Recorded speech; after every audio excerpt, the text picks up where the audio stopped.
Je vous invite à tourner avec moi sans plus tarder, le temps passe très très vite, dans l'Évangile de Jean, au chapitre 3.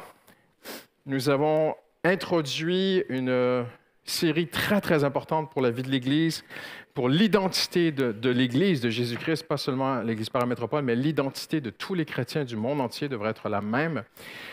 Nous sommes appelés des disciples. On l'a vu ensemble la semaine dernière, on ne le refera pas ce matin, mais un chrétien, c'est un disciple. Ne vous inquiétez pas, il n'y a rien, on ne va pas vous faire entrer dans une secte. C'est un vieux terme d'il y a 2000 ans. Vous pourrez retrouver tout ce qui a été partagé. Toutes les nuances de ce terme et leur contexte sont sur notre site, sur notre chaîne YouTube.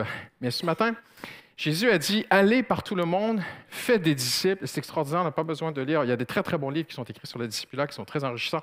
Mais tout est dans la Bible, en fait. Et Jésus a dit « Enseignez-leur ce que je vous ai moi enseigné ». Alors, qu'est-ce que Jésus enseignait? Voyez-vous, nous, les chrétiens, on a un langage bizarre. Je ne sais pas si vous saviez. On dit des mots que parfois nos collègues pourraient trouver quand même un peu bizarres. Vous êtes d'accord avec moi? Parce que si tu attrapes un Parisien sur la rue, un Parisien bien stressé, là, bien tendu, et tu l'attrapes comme ça par le bras au vol en marchant sur la rue, sur la place de Bastille cet après-midi, et tu l'attrapes dans son élan, dans son stress, dans son hyper tendu comme une corde de guitare, et puis tu l'attrapes, tu dis « Es-tu sauvé? » Il y a de fortes chances qu'il fasse une crise cardiaque et qu'il dise « Sauvé de quoi? » Voyez-vous, le monde est très stressé. Si on leur demandait s'ils sont sauvés, ça pourrait vraiment augmenter leur niveau de stress, parce que sauvé, ça veut dire qu'il se passe quelque chose de très, très grave et on a besoin d'être secouru. Mais le mot « être sauvé », c'est le mot qui unit tous les chrétiens du monde entier. Nous sommes sauvés. Non? Je ne vous ai pas encore convaincu. En fait, on est sauvés. Mais sauvé de quoi? Parce qu'il ne s'est rien passé encore. Je vais vous montrer ce matin que le disciple, le vrai chrétien en fait, quand on dit disciple, c'est juste un vrai chrétien, reçoit en Jésus, gratuitement, un double salut. Sauvé de deux choses. C'est ce qu'on va voir ensemble. Et je veux parler à quelqu'un qui est ici aujourd'hui, qui n'est pas réconcilié avec Dieu. Mais en même temps, je veux parler et encourager les chrétiens qui aiment le Seigneur et qui marchent avec lui parfois depuis de nombreuses années. Mais en même temps, je veux challenger tous les chrétiens ici aujourd'hui avec une question en introduction. Parce que Jésus a dit, allez, non, va pasteur, toi fais des disciples. Non, non, non, non, non. Tourne-toi à la personne à côté de toi ce matin et dis-lui, il parle de toi en fait. Vous ne l'avez pas fait? Donc, vous allez vous tourner, vous êtes puni, vous allez vous tourner à l'autre personne et vous allez donner un autre coup et vous allez dire « Ah ah! » Nous sommes tous appelés à faire des disciples. Donc, Jésus a dit comment? Enseignez-leur les choses que je vous enseignais. Et j'ai posé cette question à quelques chrétiens autour de moi cette semaine, même ma famille, mes proches, mes filles, ma femme, mon chien, j'ai pas de chien, mais tout le monde, les pigeons du quartier. J'ai attrapé tous ceux qui voulaient m'écouter et je leur ai demandé, t'es chrétien, saurais-tu expliquer le salut à quelqu'un qui n'y connaît rien? Un vrai Français de chez Français bien trempé en France. Saurais-tu expliquer le salut à un Français? Bonne question, hein? Parce que demain, tu dis à ton collègue, je suis sauvé. Il va te regarder, il faut que tu m'expliques là parce que tu as l'air un peu plus bizarre. Déjà, tu as l'air un peu bizarre, mais là, franchement, tu montes en bizarreté. Mais en tant que chrétien, nous devrions savoir expliquer, parce que Jésus a dit, allez, faites des disciples. Et la première chose, c'est le salut, en fait. Nous devrions tous être capables d'expliquer aux gens autour de nous qu'est-ce que d'être sauvé, qu'est-ce que le salut, qu'est-ce que cette fameuse doctrine du salut. Alors, je vous invite dans Jean, le chapitre 3, on va aller voir le Maître. Amen? Parce que nous sommes ses disciples. Pasteur Christian n'est pas le Maître, c'est Jésus le Maître. Nous sommes tous ses disciples. Et nous allons voir comment le Maître explique le salut. Jean 3, maintenant regardez-moi. En 1517, ce n'était pas la Bible, c'était bien après, vraiment, le salut est en train de s'effacer presque complètement, historiquement, de l'Europe. On a remplacé le salut en Jésus-Christ par autre chose, par la religion, la religiosité. Et il y a en Allemagne un jeune moine, un jeune homme qui était... son père l'avait poussé à faire des études de droit, il ne voulait pas devenir avocat, son père l'a poussé à devenir avocat. Et il était terrorisé à l'intérieur de lui. Il y avait quelque chose qui était terrorisé, c'était la mort, en fait. Si je meurs demain, où est-ce que je vais? Et alors qu'il faisait son chemin, il y a eu un orage terrible et la foudre est tombée pas loin de lui. Il est jeté par terre dans une terreur extrême de « Et si je meurs demain, mais qu'est-ce qui va m'arriver? » Alors il est rentré dans l'ordre des Augustins, l'ordre catholique des Augustins, qui sont des moines et des prêtres qui jeûnaient de sommeil, de nourriture. Ils allaient plusieurs fois par jour mendier la nourriture. C'était un ordre très, très, très dur, très, très, très religieux sur eux-mêmes. Et lui cherchait Dieu, en fait. Et malheureusement, elle a trouvé chez les Augustins qu'on étudiait tout sauf la Bible. On passait des heures par jour à étudier Socrate, Platon, la philosophie.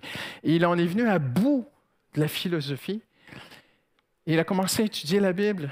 Et même, il est devenu enseignant de la Bible. Il était très réputé. Les gens venaient l'écouter de partout. Il enseignait la Bible. Mais à l'intérieur de lui, il était déchiré. Il n'avait pas la paix.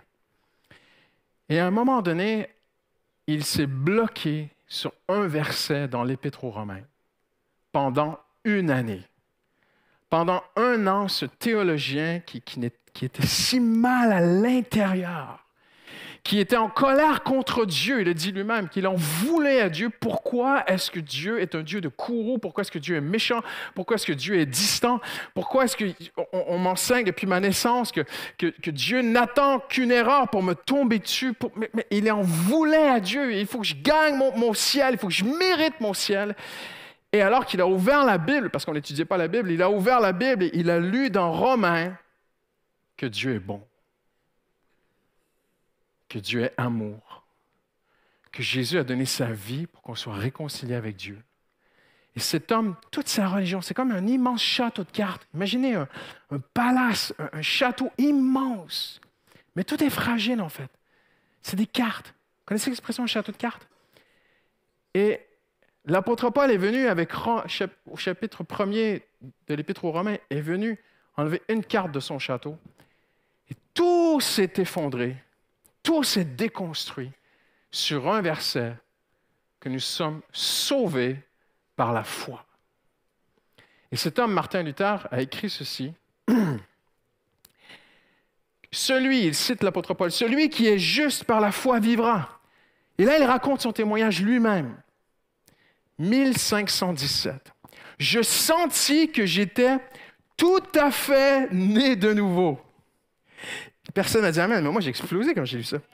Que j'étais entré dans le paradis lui-même par des portes ouvertes. Ainsi, un tout autre visage de la Bible m'est apparu. Vous ne voyez plus la Bible de la même façon. Je parcourus les Écritures de mémoire. J'ai trouvé une analogie d'autres termes. Je ne lisais plus la Bible de la même façon. Tout changeait. Comme l'œuvre de Dieu, c'est-à-dire que Dieu fait en nous, par le Saint-Esprit, par la puissance de Dieu, nous rend forts, la sagesse de Dieu nous rend sages, la force de Dieu, le salut de Dieu, la gloire de Dieu. J'étais exalté. J'ai exalté le mot le plus doux avec un amour aussi grand que la haine, c'est très poétique, avec laquelle j'avais auparavant détesté le mot justice de Dieu. Ainsi, cet endroit dans l'Épître aux Romains était vraiment pour moi la porte du paradis lorsque Paul dit « Le juste vivra par la foi ».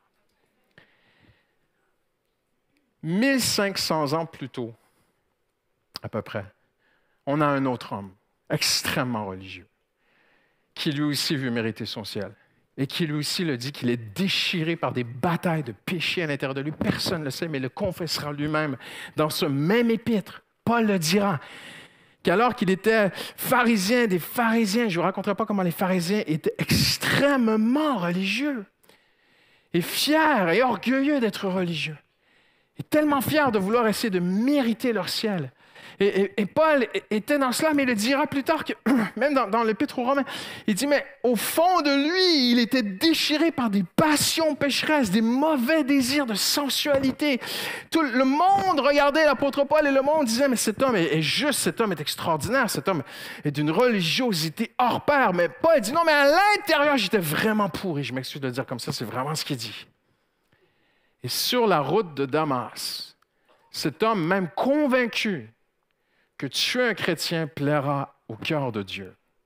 Ça se fait encore aujourd'hui. Rencontre Jésus-Christ lui seul. Et un homme a dit que même Moïse n'aurait pas pu l'arrêter.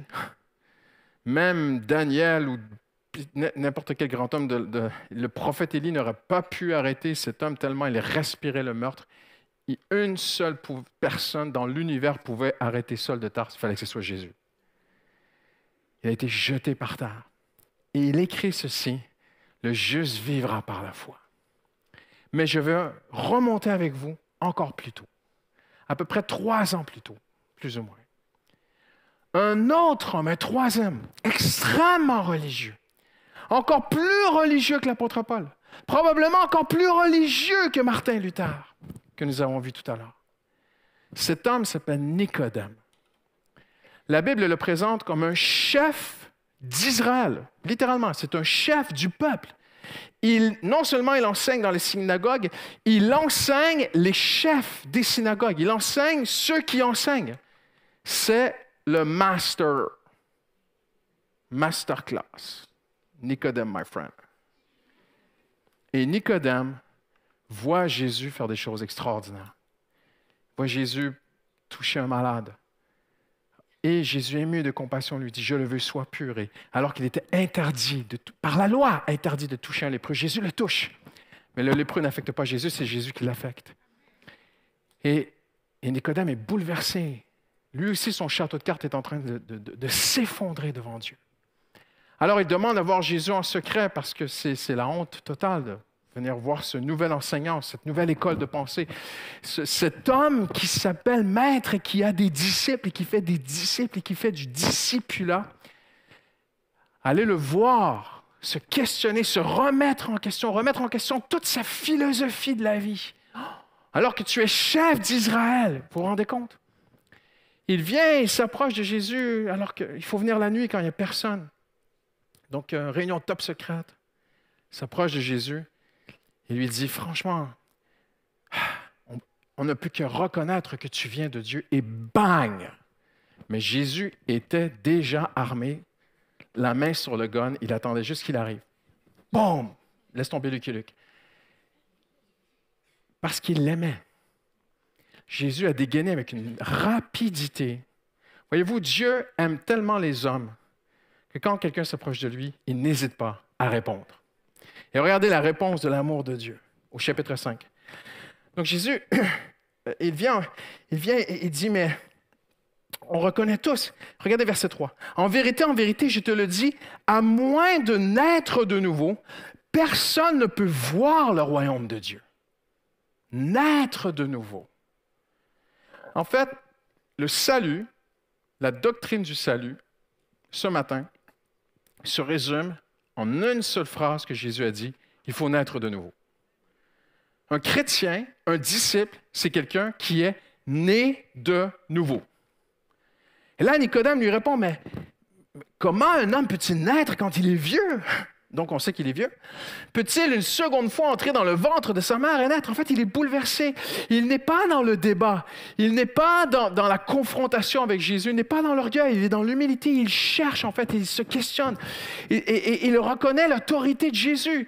Et ce que Jésus dit le bouleverse et il répond, mais qu'est-ce que tu es en train de m'enseigner? Il faut naître de nouveau. Et là, Jésus reprend au verset 5 et lui dit, en vérité, je te le dis, à moins de naître d'eau et d'esprit, qu'est-ce que tu me racontes? On ne peut entrer dans le royaume de Dieu. Et voyez-vous, Jésus va toucher à 2 choses très importantes, 2 piliers des pharisiens. Et il fait toujours comme ça. Le Seigneur n'a pas de temps à perdre, il faut qu'il nous sauve. Et on est souvent perdu par des mauvaises pensées qu'on a. On s'est construit des choses, on y croit. Et le Seigneur, il vient et il frappe à la souche. Bang! Il enlève la carte en bas de ton château de cartes et toute ta vie s'effondre. Parce qu'il veut te sauver, en fait. Parce que t'es perdu, en fait. Cet homme est perdu. Il s'est construit une religion. Martin Luther a dit, si la religion n'existait pas, l'homme la construirait. Parce que c'est dans l'homme d'essayer de trouver la paix avec Dieu. Et cet homme, Nicodème, s'est construit une religion que Dieu n'a jamais demandée dans l'Ancien Testament. Et il s'est construit un château de cartes. Et Jésus va toucher à deux piliers fondamentaux pour les pharisiens. Il va lui dire, naître d'eau et le royaume de Dieu. Parce que les pharisiens attendaient le royaume de Dieu, les Juifs attendaient le royaume de Dieu, c'était fondamental pour eux. Mais ils attendaient un royaume politique, un royaume militaire, un royaume qui allait les libérer des Romains. Donc, quand il vient voir Jésus, il dit, je reconnais que tu viens de Dieu. Jésus parle direct du royaume de Dieu. Il dit, pour entrer dans le royaume de Dieu, il faut naître de nouveau. Donc, il touche à la quête littérale, centrale de cet homme. Le royaume de Dieu. Et quand Dieu s'approche de toi, il va toucher directement. Le Seigneur ne passe pas par quatre chemins. Hein? On a déjà remarqué ça ensemble. Hein? Bing! Il va directement au cœur. Il va toucher à quelque chose qui t'est cher, en fait. Pour les pharisiens, le royaume de Dieu, c'est très cher. Et l'autre chose, il va dire, il faut naître d'eau et d'esprit. Beaucoup de choses ont été écrites sur cette déclaration de Jésus. Naître d'eau, ça veut dire qu'il faut être né d'une femme parce que le liquide amniotique, machin. Je ne crois pas que c'est ça. D'autres ont dit naître d'eau, pour aller au ciel, il faut d'abord baptiser d'eau. Okay? Je ne crois pas que Jésus parlait de cela. Je crois au baptême d'eau, on enseigne la doctrine du baptême d'eau, on fait des préparations au baptême ici, on baptise d'eau, c'est super important, mais il faut faire attention, le baptême ne sauve pas. Dans certaines religions, on dit que le baptême sauve. Le baptême ne sauve pas. C'est pas parce que moi, je me souviens, je visitais un jour une église, il y avait un baptême d'eau, je prêchais le matin, on m'a dit, pasteur, tu vas rester avec nous pour les baptêmes cet après-midi? Oui, avec joie. Et je vois la personne sortir de l'eau, lever les bras et dire « Maintenant, je suis sauvé ». J'avais envie de sauter sur l'estrade et dire « Non, ça ne marche pas comme ça ». Ça, c'est la religion qui dit que le baptême sauve. Le baptême ne sauve pas. Là, il y en a qui sont en train de me dire « Oula, c'est Jésus qui sauve ». C'est la nouvelle naissance intérieure qui sauve l'âme. Ce n'est pas le baptême. Le baptême est un témoignage extérieur de ce que tu as déjà vécu à l'intérieur. Donc, quand Jésus a dit « Il faut naître d'eau et d'esprit pour entrer dans le royaume de Dieu », il ne parlait pas de cette deuxième chose non plus. Donc, il reste une seule possibilité, c'est d'aller dans le contexte. Comprenez-vous, il faut toujours prendre la Bible dans son contexte. Dans le contexte de la Bible, Jésus parle à un pharisien. Et pour les pharisiens, la purification extérieure leur donnait accès au royaume de Dieu. Il y avait des bains à l'extérieur du temple à Jérusalem et les gens se baignaient littéralement. Ils rentraient dans un bain, glou, glou, glou, et puis ils ressortaient et puis ils pouvaient rentrer dans le parvis du temple. On se baignait pour entrer dans une synagogue. Si vous allez dans les synagogues à Paris, il y a des bains en fait. Il y a des gens qui se baignent avant d'entrer dans la synagogue. Parce que c'était très important pour eux à l'époque. Il fallait être purifié et on croyait à une purification extérieure. Et c'est pour cela que Jésus a dit, parce qu'à un moment donné, ces hommes, ils étaient vraiment, vraiment, vraiment à l'intérieur très, très, très sombres. Très, très ténébreux, certains d'entre eux. Et Jésus leur a dit, vous êtes des sépulcres blanchis. Vous êtes des beaux tombeaux à l'extérieur, mais à l'intérieur, vous êtes morts. Il n'y a que Jésus qui peut parler comme ça. Tu ne dis pas ça à ta collègue demain. C'est le Seigneur qui parle comme ça. Mais quand Jésus dit à Nicodème, pour entrer dans le royaume de Dieu, il faut naître d'eau et d'esprit. Qu'est-ce que Jésus dit en fait? Il utilise une rhétorique que Jésus utilise parfois, où il va donner deux mots pour dire une seule vérité. Par exemple, Jésus dit, vient le moment où les vrais adorateurs adoreront le Père en esprit et en... Ah ben ouais, vous connaissez. En esprit et en vérité. En fait, Jésus dit une seule vérité. Jésus ne dit pas, il faut que tu adores Dieu en esprit et en vérité. Donc, je pourrais adorer Dieu en esprit, mais est-ce que c'est en vérité ou est-ce que c'est en mensonge que je suis en train de faire et tout? Non, casse-toi pas la tête. Ce que Jésus est en train de dire, c'est en esprit, c'est en vérité. La vraie adoration, elle est dans l'esprit. Ça ne sert à rien de chanter, taper des mains, sauter, danser, crier Alléluia si ta tête est sur ton rôti qui t'attend dans 2 heures. Ça ne sert absolument à rien. Tu n'es pas en train d'adorer en esprit, en vérité. Tu peux réciter toute la Bible, la connaître par cœur, mais si ta tête est ailleurs, tu n'es pas en esprit. Jésus dit en esprit, c'est en vérité. Vous êtes avec moi? Dites ah. Donc, quand Jésus, vous ne l'avez pas dit. Donc, quand Jésus dit ici, il faut naître d'eau et d'esprit, ce qu'il est en train de dire, c'est naître spirituellement, ça vaut ce que vous appelez le baptême, la naissance de l'eau. Même les religieux de l'époque enseignaient qu'il y avait une sorte de naissance quand on passait dans l'eau. Et Jésus est en train de casser toute sa religion. En train de lui dire littéralement, non. naître de l'esprit, naître de nouveau, naître intérieurement, ça vaut tous vos bains et tous vos process de purification. Si tu nais de Dieu, si tu nais intérieurement, si tu es né de nouveau, tu seras pur aux yeux de Dieu. C'est ça que Jésus est en train de dire. Alors, on continue ce matin. Et Jésus, dans son amour pour Nicodème, va arriver au verset 15 et va lui dire, « Voici comment. Quiconque croit en lui, Jésus, ne périsse pas, mais il a la vie éternelle. » Ces gens-là cherchaient la vie éternelle. Vous savez qu'il y a des gens qui cherchent la vie éternelle. Il y a un riche Américain, là, il s'est injecté le sang de son fils pendant je ne sais plus combien de temps, parce qu'il y en a qui prennent des hormones, il y a des milliardaires en Californie qui font des expériences sur leur corps parce qu'ils veulent vivre éternellement. Les gens, ils ont peur de la mort. Non? C'est impressionnant. Ils sont là, ils peuvent avoir une vie matérielle extraordinaire, de grandes villas, ils peuvent s'offrir tout ce que tu rêves, mais au final, ça les rattrape en fait. Le premier ride ici, là, à 30 ans. Le matin, madame, tu te lèves et puis la pente commence à descendre. Et tu ne peux rien faire. Tu peux te shooter au Botox, tu peux faire tout ce que tu veux. On va tous à la même place. On va tous finir à la même place. Et la mort, la pensée de la mort nous rattrape. Et tout le monde cherche la vie éternelle. Et Jésus dit ceci, fait que quiconque croit en lui ne périsse pas, mais qu'il ait la vie éternelle. Incroyable. Tu nais de nouveau, le Saint-Esprit vient en toi, tu vis une nouvelle naissance, tu as la vie éternelle, tu es dans le royaume de Dieu, tu es pur. C'est extraordinaire. En effet, dites-le avec moi ce matin, car Dieu a tant aimé le monde. Suis-je à l'Église Paramétropole? On va recommencer. Car Dieu a tant aimé le monde qu'il a donné son Fils unique, afin que quiconque, on arrête là, quiconque, un petit coup à la personne à côté de toi, il dit, il parle de toi. Quiconque, croit en lui. Vous m'avez lâché, on continue. Croit en lui.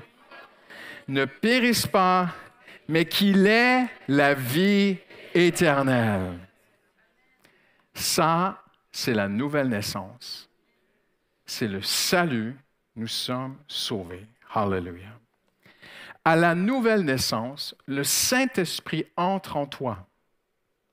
Et il ne vient pas les mains vides. Hallelujah.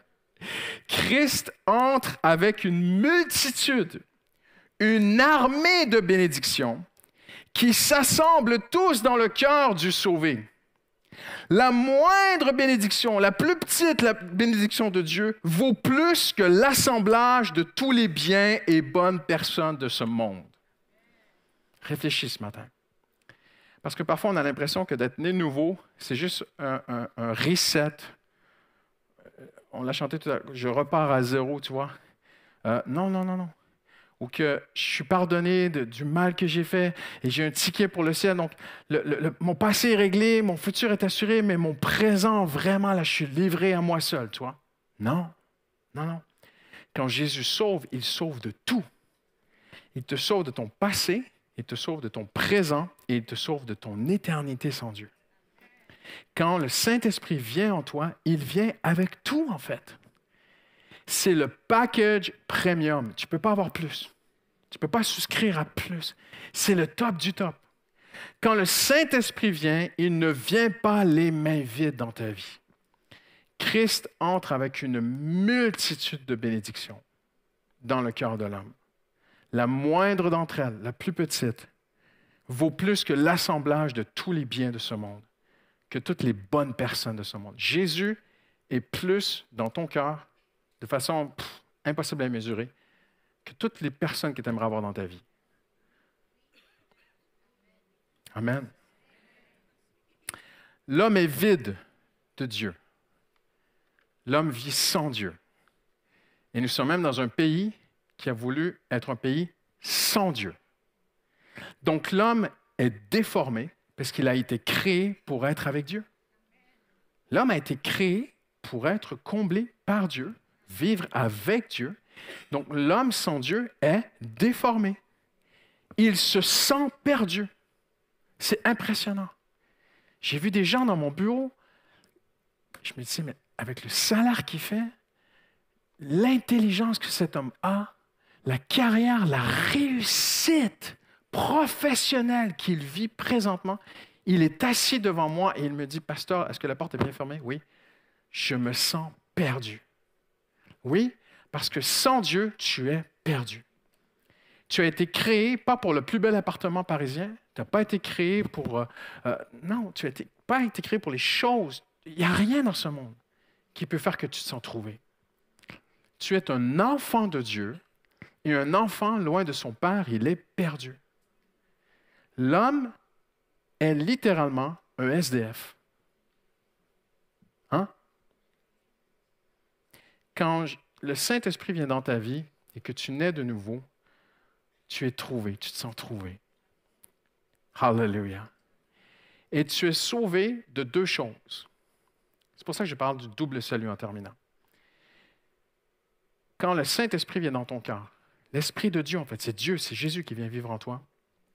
Quand il vient vivre en toi, il te sauve instantanément, momentanément, maintenant, de tout ce que tu aurais besoin. Tu es sauvé. Tu es complet.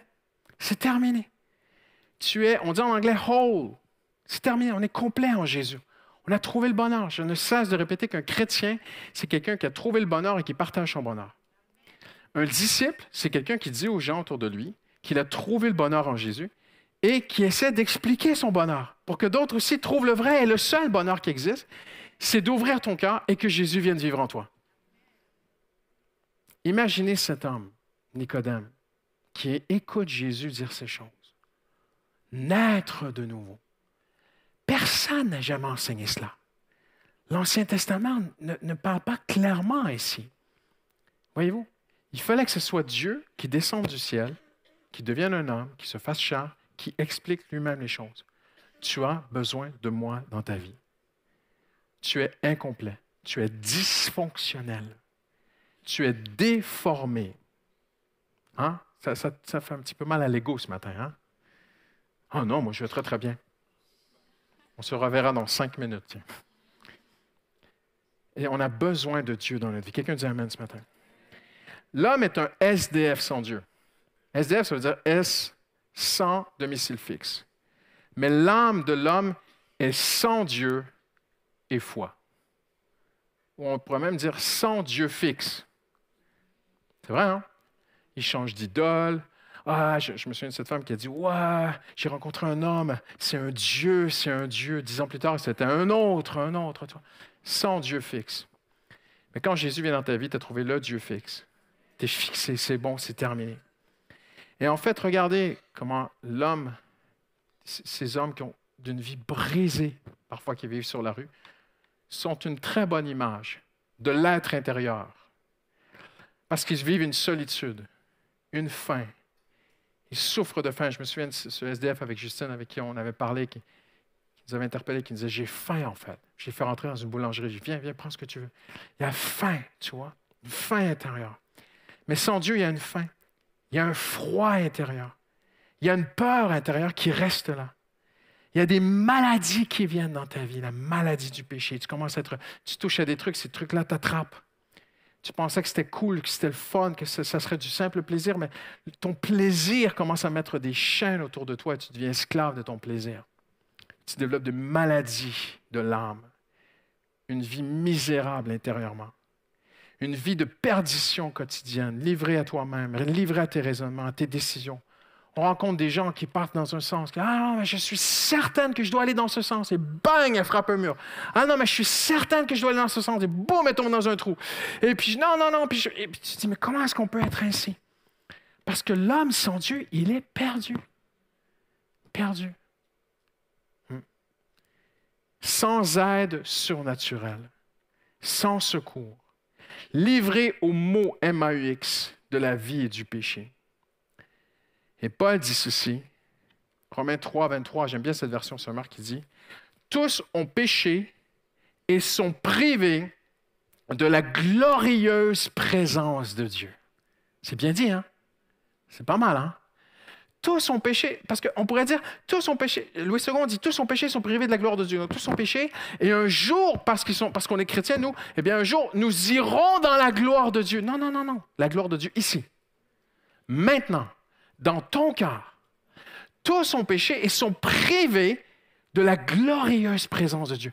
Donc, quand tu ouvres ton cœur à Jésus, que tu l'invites dans ta vie, la glorieuse présence de Dieu revient. Hallelujah! J'aime bien cette traduction d'Alfred Cohen qui dit ceci, une transcription. Tous sans distinction, riches, pauvres, peu importe comment tu es sapé, tous ont péché et ont perdu la beauté glorieuse dont Dieu avait revêtu tout homme. Tous ont manqué le but qui leur avait été assigné dans son plan. Donc, aucune religion ne peut rétablir les choses. Personne. Personne ne saurait prétendre être approuvé de Dieu ou accéder à sa glorieuse présence. Et c'est pourtant la seule chose que tu as besoin dans ta vie. Tu n'as pas besoin d'une église parfaite. Je sais qu'ici, c'est parfait. Mais les autres églises ne sont pas parfaites. Il n'y a pas d'église parfaite. On est d'accord? Et peut-être que tu nous visites aujourd'hui, tu dis, Pasteur, j'aime beaucoup votre église, mais je dois retourner dans une église où c'est vraiment difficile. OK, je peux comprendre. Mais la glorieuse présence, elle est d'abord en toi. Il y a des chrétiens qui sont présentement dans des églises dans le monde où c'est extrêmement compliqué pour eux. Mais ils ont la glorieuse présence de Dieu avec eux et en eux et sur eux. Et Dieu dit qu'il marche devant eux. Et dans Ésaïe 52, il dit, la gloire de l'Éternel sera ton arrière-garde. Dieu dit en anglais, I watch your back. Je surveille tes arrières. C'est pas beau ça? Donc quand tu as Dieu dans ta vie, tu as tout en fait. J'aimerais vous dire aujourd'hui, dans le salut, il y a tout. Tout est inclus. Hallelujah. Et j'invite les musiciens, je vais terminer ici.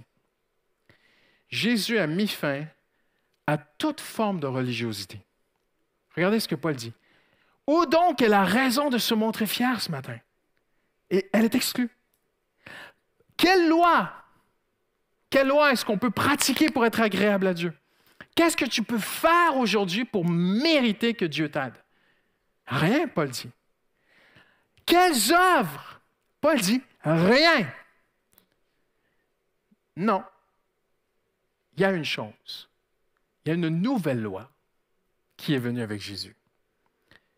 Il y a maintenant une seule loi. Avant, il fallait pratiquer toute la loi de Moïse pour être réconcilié à Dieu. Maintenant, il y a une seule loi qui est importante. Et Paul appelle cela, Romains 3, 27, la loi de la foi. Je mets ma confiance en Jésus. Je l'invite à venir dans ma vie. Je fais de lui le Sauveur, le Seigneur de ma vie. Et lorsque j'ouvre mon cœur, il vient. J'ai déjà dit ça à l'Église. Vous savez, parfois, mais Seigneur, viens dans ma vie, au secours, Météo, viens. Ne te complique pas la vie. Combien ont déjà vu une boîte de conserve? Non, pas plus que ça. Vous mangez tous des produits frais du marché. Vous avez déjà vu une boîte de conserve? Est-ce que vous avez déjà ouvert une boîte de conserve? Ça fait un petit bruit quand on l'ouvre, hein? Ça fait un pich. Vous savez, c'est quoi le pich? C'est pas qu'elle est périmée. Ben, parfois, ça peut être périmé. Mais si elle n'est pas périmée, vous l'ouvrez, ça fait un petit bruit. En fait, c'est l'air qui entre. Parce qu'elle était sous vide. Pas besoin de faire plus. Il n'y a personne qui dit « Ah, mais j'aimerais tellement que l'air rentre dans cette boîte de conserve. » Et puis « Air, viens, entre dans la boîte de conserve. Viens, oxygène. » Non, personne ne fait ça. Tu ouvres la boîte, l'air rentre direct. Dans la Bible, le Saint-Esprit est appelé l'air. Comme l'air. Ce n'est pas l'air, mais c'est comme l'air. Ça veut dire que dès qu'il y a une ouverture de cœur, il vient. Tu n'as même pas besoin de forcer. « Oh, viens, je t'en prie. » Non, arrête. Ouvre ton cœur, fais-lui confiance, il vient. C'est la loi de la foi. Si tu crois, tu verras la gloire de Dieu. C'est ce que Jésus a dit. Jésus a dit, si tu crois, tu verras la gloire de Dieu. Et regardez ce que Paul a dit. Tous ont péché et sont privés de la glorieuse présence de Dieu. Donc, si tu crois, la glorieuse présence de Dieu va venir dans ton cœur, dans ta vie. Ah non, mais pasteur, je suis tellement mauvais à l'intérieur. Si tu savais, ça va lui faire plaisir de venir faire le nettoyage. Parce qu'il nous aime. Hallelujah. Il veut guérir l'intérieur. Hallelujah. Je parlais avec une jeune femme de notre église il y a plusieurs mois. j'ai noté, j'ai mis de côté ce qu'elle m'a dit pour ce matin. Je lui disais, comment es-tu venu à Jésus? Et comment Jésus est-il venu dans ta vie? Elle m'a dit, pasteur, moi, je viens d'une famille non chrétienne, des parents agnostiques, athées, qui ne connaissent rien de Dieu. Je dis, mais qu'est-ce qui s'est passé? Elle dit, ma vie n'allait pas bien. Dans la petite ville où j'habitais, il y a eu du bullying sur elle. Elle était une jeune fille, et puis elle a commencé à... Elle était vraiment, vraiment faussement accusée. Elle me racontait, parce qu'aujourd'hui, elle est chrétienne, tu vois. Puis elle me disait, pasteur, j'ai été accusé de tellement de choses dans cette ville et dans le quartier où j'habitais. Les filles parlaient contre moi à l'école, partout. Je ne sais plus quel âge qu'elle avait à l'époque. Elle était vraiment en train de sombrer dans la dépression, des idées très, très sombres qui étaient sur elle. Et une copine de classe qui était chrétienne. Il faut toujours quelqu'un. Comment entendront-ils parler s'il n'y a personne? Qui est dit, en fait. Allez, faites des disciples. Enseignez-leur ce que je vous enseignais. Sa copine lui a dit, viens à mon groupe de jeunes. Je dis, OK, je connaissais rien. Quand je te dis rien, c'est rien. C'est pas 0, c'est -100. C'est rien sur Jésus. Elle arrive là. Ah, mais est-ce que c'était le super groupe JAP de Paris? Non, pas du tout. C'était un petit groupe très simple. Est-ce que le pasteur a prêché super bien? Non, pas du tout. Est-ce que la louange était incroyable? Non. Est-ce qu'elle a compris ce qui a été prêché? Non. Rien. Mais elle m'a dit, j'étais assis là, et à la fin du message, il y a quelque chose qui est venu sur moi. Et je me suis mise à pleurer. Pleurer, elle dit, quelque chose qui est parti. J'ai senti des ténèbres partir, j'ai senti quelque chose de très, très lourd sur moi qui est parti. Elle dit, j'ai ouvert mon cœur, j'ai commencé à dire, Jésus vient dans ma vie. Elle dit, elle ne comprenait même pas ce qu'il disait. Voyez-vous, Dieu est tellement bon, il ne s'attend même pas à ce que tu comprennes tout. Il attend juste que tu ouvres ton cœur. Elle est rentrée chez elle, elle marchait sur un nuage. Elle dit, je planais une paix. Mais elle ne savait même pas ce qui s'est passé. Mais une chose qu'elle disait, c'était partout autour d'elle, Jésus est vivant. Jésus est dans ma vie. J'aime Jésus, je veux devenir comme eux, là, les chrétiens. C'est beau, hein? Maintenant, elle chante. Elle chante dans le groupe de louanges à Montparnasse. C'est extraordinaire, hein? Parce que le salut est une expérience spirituelle. Tu n'es pas disciple, tu n'es pas chrétien. Tu n'as pas un droit ancestral, générationnel, de père en fils. Tu peux être né en France parce que tes parents sont français et dire « Ah, moi j'ai ma carte de français ». C'est pas comme ça dans le royaume de Dieu. « Ah, mes parents sont chrétiens. »« Ah, ma carte de... » Non, non, non. Non, non, ça ne marche pas comme ça avec Dieu. Ce n'est pas non plus une adhésion intellectuelle en disant « Mais moi, je suis d'accord avec tout ce que vous avez dit, monsieur le pasteur, aujourd'hui. Je suis d'accord avec vous. Tu n'es pas chrétien non plus. » Il n'y a rien qui marche. Jésus a dit à Nicodème, il te faut naître de nouveau. Comment? Tu ouvres ton cœur. Alléluia. Et le ciel au complet rentre dans ton cœur avec une multitude de bénédictions. Il va te guider, il va te garder, il va te combler. C'est ça le salut. Amen. On baisse la tête ensemble, on va prier. Il y a peut-être une personne ici aujourd'hui. Tu dis, je ne suis pas né de nouveau. Soyons cash. J'ai besoin de naître de nouveau. Je n'ai pas cette paix intérieure. On dit en anglais restless. Je me sens comme toujours tendu, toujours stressé à l'intérieur. Je sais que Dieu n'est pas dans ma vie. La seule chose aujourd'hui, ouvre ton cœur. Dis, Seigneur, je me sens séparé de toi, je me sens tellement loin de toi, je me sens tellement indigne que tu viennes dans ma vie. Mais Dieu a tant aimé, toi, qu'il a donné Jésus pour qu'il vienne dans ta vie. Mais c'est une folie. Oui, c'est une folie. Même la Bible dit que c'est comme une folie. C'est inexplicable. Mais c'est vrai. Et si tu ouvres ton cœur maintenant, tu vas naître de nouveau. Dieu va venir en toi. Et la Bible dit, il ne te laissera plus. Il est fidèle. Nous l'avons chanté ce matin, nous l'avons dit, proclamé. Et Dieu va faire une alliance avec toi. Il va tenir son alliance avec toi. Alors, c'est peut-être pour une seule personne ce matin. J'aimerais prier pour toi. J'aimerais te conduire. Et j'aimerais que tu lèves la main maintenant, pas au pasteur, mais à Jésus. Comme si tu avais une rencontre maintenant avec lui. Et tu lui dis, je ne suis pas né de nouveau. C'est pour moi ce matin. C'est peut-être une seule personne. Tu lèves la main maintenant. Tu dis, Jésus, viens dans ma vie. Alléluia. Je veux être réconcilié avec Dieu. Je me sens séparé de Dieu. Je me sens loin de Dieu. Seigneur, je veux devenir un vrai disciple, un vrai chrétien. Je veux naître de nouveau. Seigneur, tu vois cette main, tu vois cette main, tu vois ces mains qui se lèvent ce matin, Seigneur. Merci, Seigneur Jésus. Alléluia. Maintenant, dis-lui, là où tu es, dis-lui, viens dans ma vie. Dis-lui maintenant. Parce que la Bible dit qu'il faut proclamer, il faut le prononcer. Dieu nous prend au sérieux. Seigneur, tu vois ces mains qui se lèvent.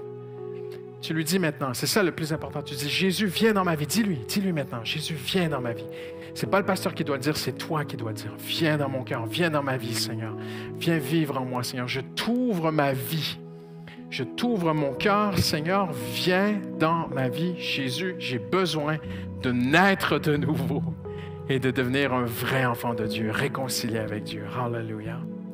On se lève ensemble en terminant. Alléluia.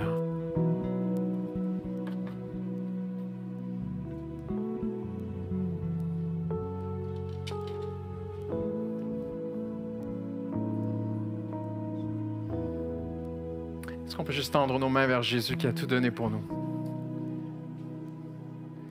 Il te faut naître de nouveau, car Dieu a tant aimé le monde qu'il a donné son Fils Jésus. Alléluia.